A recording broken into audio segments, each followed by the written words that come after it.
Selamat datang kembali di konten. Natif, Apa itu natif? ngobrolin acara TV. Good.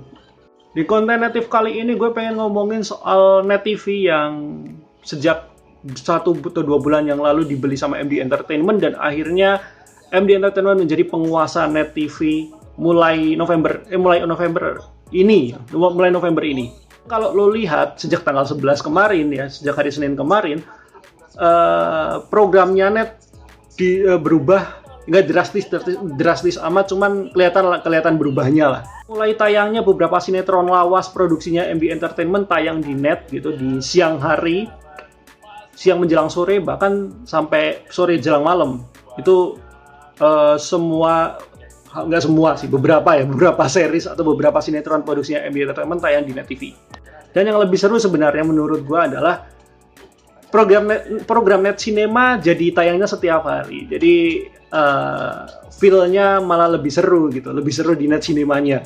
Ketika tayangan tersebut tayang kemarin ya, dan itu kan diposting sama Net TV, bahkan akun di kala Anda menonton TV pun posting juga screenshotannya gitu. Banyak banget komentar-komentar, ada yang pro dengan MD yang membeli Net gitu dan akhirnya Net nayangin sinetron kayak gitu, dan ada yang kontrak dan ngerasa bahwa Net udah nggak kayak dulu lagi. Ya itu tergantung dari netizen sendiri ya, mau yang pro yang kontra gimana ya terserah mereka. Tapi kalau tanya ke gue gimana, gue kasih tahu nih. Justru Net dibeli sama MD itu adalah langkah yang oke.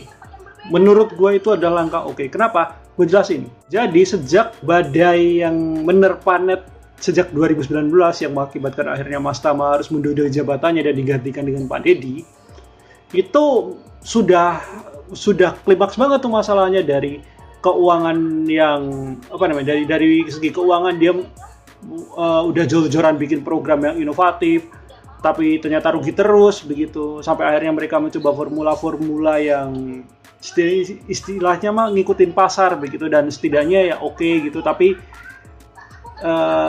melakukan efisiensi terus ya gitu, dan hasilnya ya sedikit lebih oke, walaupun tetap aja kerugian terus aja datang begitu. Rugi terus, untung pun sedikit yang didapat. Dan puncaknya adalah 2024 di bulan Oktober, di mana utang yang sudah jatuh tempo, utangnya Net yang udah jatuh tempo tersebut akhirnya ya sulit untuk dibayarkan begitu. Dan ketika MD Entertainment akhirnya memutuskan untuk mengakuisisi Net TV, itu merupakan hal yang sangat sangat bagus menurut gua, karena setidaknya ini adalah salah satu usaha agar Net tetap bisa bersiaran daripada daripada bangkrut gitu kan. Kasihan juga tuh, Net udah 11 tahun harusnya bisa lanjut gitu, karena gue pernah di beberapa kesempatan bilang bahwa media yang oke, media yang bagus itu secara mungkin bisa dibilang kesuksesannya itu adalah ketika mereka bisa bersiaran di usia setidaknya 5 tahun, dan Net udah 11 tahun, itu udah oke banget, dan harusnya ini bisa terus. Ya gue tahu akhirnya Net dipegang sama MD Entertainment, dan dari induknya yang awal, Indika, harus melepaskan semua aset-aset yang dia punya di Net gitu, dan diserahkan semuanya di MD. Memang itu salah satu halnya yang mungkin agak-agak disayangkan gitu. Tapi ya mau gimana lagi? Dan mengenai strategi nayangin sinetron, nayangin konten-konten lawasnya MD Entertainment di Net ini, gue masih berpikir positif ya, karena ini baru permulaan, percobaan aja. Ataupun juga nggak semua program Net yang tayang itu semuanya dirubah jadi programnya MD, enggak. Ada beberapa dari mereka yang masih dipertahankan program beritanya Fakta 62, walaupun gue nggak ngelihat itu live lagi kan. Biasanya kan berita kan pasti live setiap harinya kan, tapi ini jarang banget ngelihat program berita live gitu. Terus animasinya Sin Beast House, Detektif Conan masih tayang juga, drakornya masih tayang juga begitu. Memang cuma di twist aja. Bahkan beberapa program magazine seperti Ada Apa Dengan Dunia, Top Spot itu masih tayang juga, acara kulinernya juga masih tayang juga. Jadi nggak 100% dirombak, dan bahkan gue sampai sekarang masih yakin Net akan bikin kreatifan lagi, karena mengutip dari apa yang dikatakan Pak Manas Punjabi yang punya MB Entertainment, mereka bermain di dunia televisi, mereka akan menularkan karya-karya yang oke gitu di dunia televisi. Dan gue sangat-sangat bisa positive thinking lah bahwa kayaknya ini akan ada satu gebrakan yang oke nih. Dan ketika strategi ini Net 11 ini dengan dramanya, dengan film-filmnya tayang lagi, itu baru permulaan dan gebrakannya mungkin masih lama gitu, karena ya untuk bikin sebuah inovasi atau gebrakan kan nggak 1 bulan 2 bulan setelah akuisisi kan. Nah, yang menarik lagi dari kejadian ini, terutama yang kemarin sejak tanggal 11 November kemarin, perdana beberapa sinetron tayang di Net TV.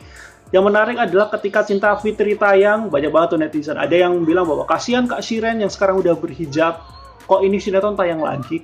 Emang nggak izin dan yang lain-lainnya. Gue jelasin juga nih. Sebenarnya dari Kak Shiren sendiri udah ngasih penjelasan juga bahwa ya setelah syuting dan itu udah jadi, setelah tamat ya udah kontraknya putus. Jadi setelah syuting tayangan tersebut udah 100% miliknya MD Entertainment, dan dari talentnya sendiri ya nggak punya hak untuk melarang itu ditayangin begitu. Nah, ini kan berarti tayangan Cinta Fitri itu dari season 1 sampai season berapa lah saking panjangnya, itu semuanya udah 100% haknya MD Entertainment, dan MD Entertainment bebas mau ngelakuin apa aja untuk series tersebut, mau ditayangin, mau diedit atau dimanapun ya terserahnya MD Entertainment, dan itu semuanya hak yang itu semua haknya MD Entertainment.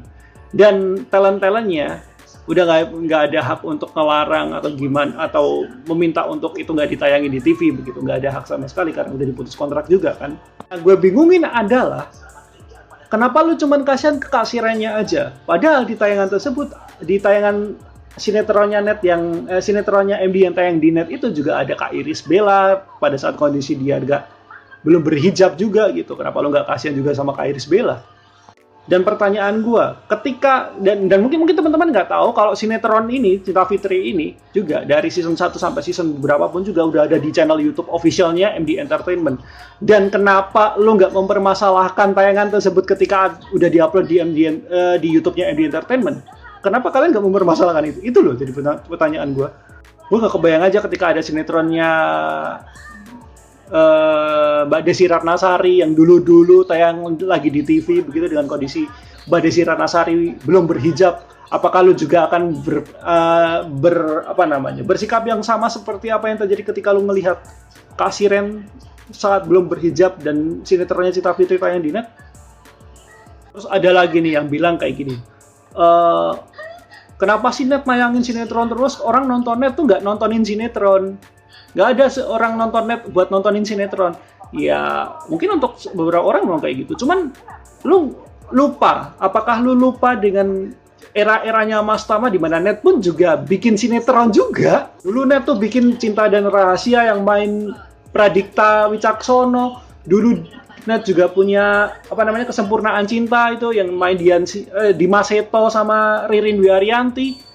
Lo masih inget? Apakah lu juga masih mungkin lu lupa juga kalau dulu ada program namanya Stereo? Ya jadi kan Net nayangin sinetron juga bukan sesuatu hal yang asing. Jadi emang udah dari dulu. Dan lagi gini, mungkin lo lupa di era 2019,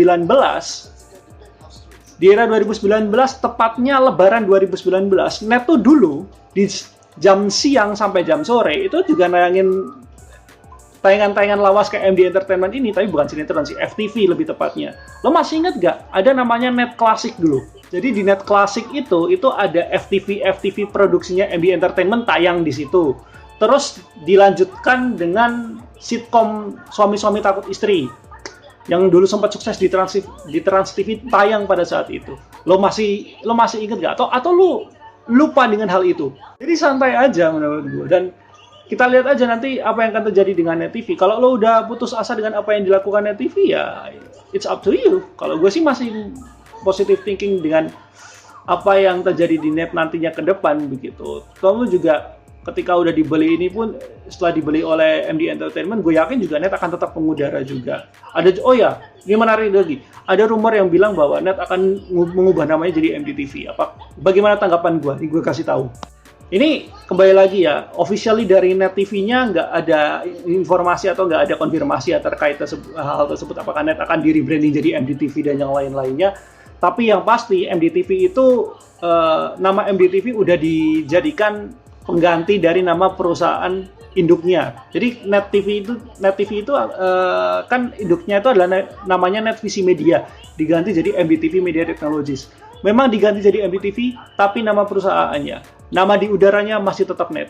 Rencana rebranding mungkin ya, rebranding Net jadi nama barunya apalah itu ya mungkin kemungkinan bisa terjadi. Tapi gue masih positive thinking bahwa nama Net ini masih akan tetap dipakai begitu. Tapi entah sampai kapan. Karena nama Net itu, ya, nama Net atau branding Net itu tuh udah melekat banget. Jadi sayang banget kalau misalkan branding Net ini, nama Net ini ya tiba-tiba diganti.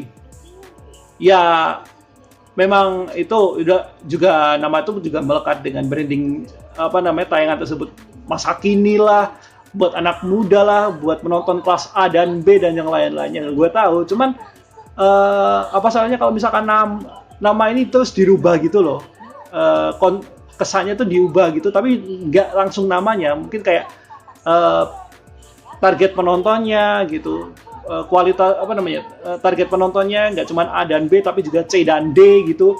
Terus dari tayangannya yang katanya masa kini sekarang coba untuk ngebawa sesuatu yang nggak masa kini banget gitu. Ya kan mencoba, namanya juga mencoba, kenapa, apa salahnya? Jadi itu kalau dari gue. Silakan kalian yang punya pendapat tentang Net TV nanti kedepannya seperti apa setelah dibeli sama MDTV, sama MD Entertainment. Silakan komentar sebanyak-banyaknya. Yang menarik mungkin gue bisa respon. Mantap.